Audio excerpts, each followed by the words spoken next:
Lalu apa ya hubungannya kurva Philip dengan penawaran dan permintaan agregat? Jelasin dong.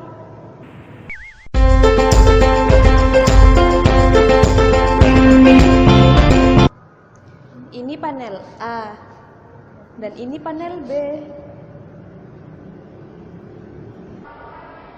Lalu, apa yang menyebabkan pergeseran dalam kurva Philip?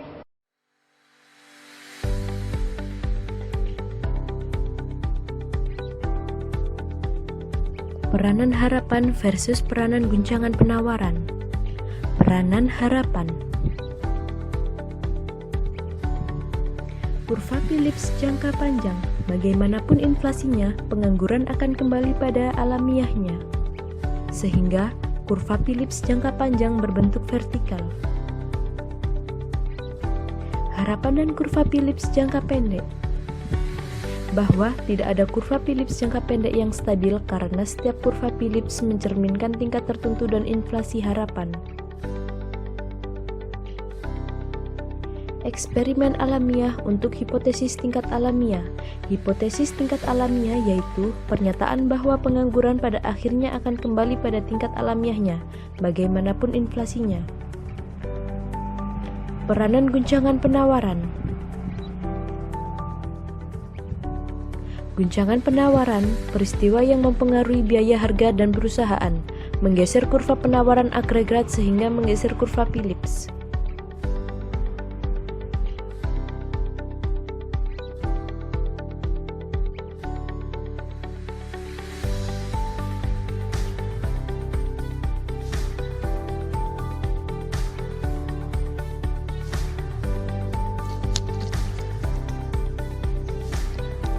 Contoh soal dan aplikasi.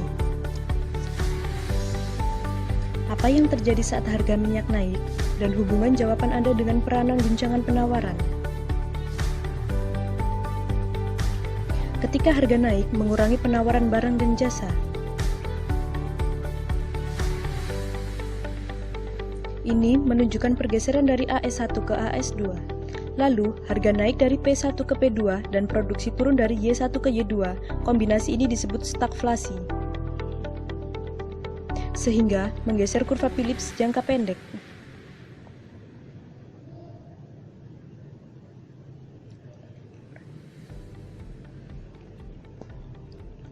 Karena produksi turun, pekerja yang digunakan sedikit dan pengangguran meningkat dari PC1 ke PC2.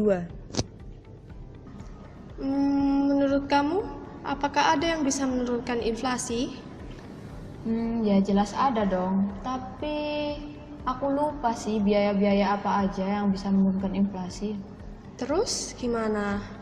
Ayo kita next video kita aja yuk. Ayo. Biaya-biaya untuk menurunkan inflasi. Rasio pengorbanan, yaitu angka dari jumlah output yang hilang per tahun dalam proses mengurangi inflasi sebesar 1 poin persentase dan memakan biaya besar. Harapannya rasional dan kemungkinan disinflasi tanpa biaya. Teori bahwa orang-orang menggunakan semua informasi yang dimiliki, termasuk informasi tentang kebijakan pemerintah, ketika memperkirakan masa yang akan datang, tidak memakan biaya banyak. Disinflasi Volcker, bahwa penurunan inflasi yang terjadi akan mendatangkan pengangguran yang sangat tinggi, unemployment.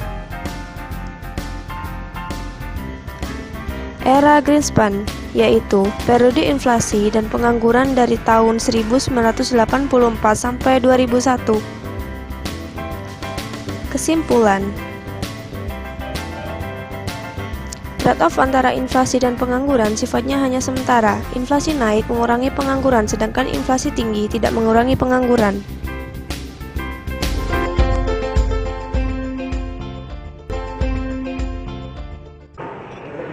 Berikut ini kita akan membahas tentang studi kasus mengapa inflasi dan pengangguran begitu rendah pada akhir era 1990-an.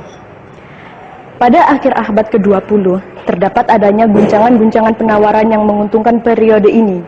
Guncangan tersebut mengurangi pengangguran maupun inflasi. Berikut ini 3 peristiwa yang menguntungkan. 1. Penurunan harga komoditas. Contohnya, harga minyak merosot di pasar dunia. Yang kedua, perubahan-perubahan di pasar tenaga kerja. Contohnya, pekerja yang lebih tua, pekerjaannya lebih stabil daripada yang lebih muda. Kenaikan umur mengurangi pengangguran alamiah. Contohnya, produktivitas seorang pekerja. Dan yang ketiga, kemajuan teknologi.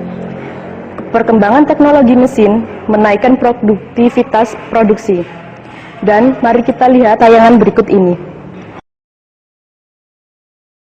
Harga minyak dunia pada perdagangan Rabu kembali meningkat hingga mendekati level $50 Amerika Serikat per barel. Komoditas New York, harga minyak light sweet terus meningkat dari posisi $44 menjadi hampir $50 Amerika Serikat per barel.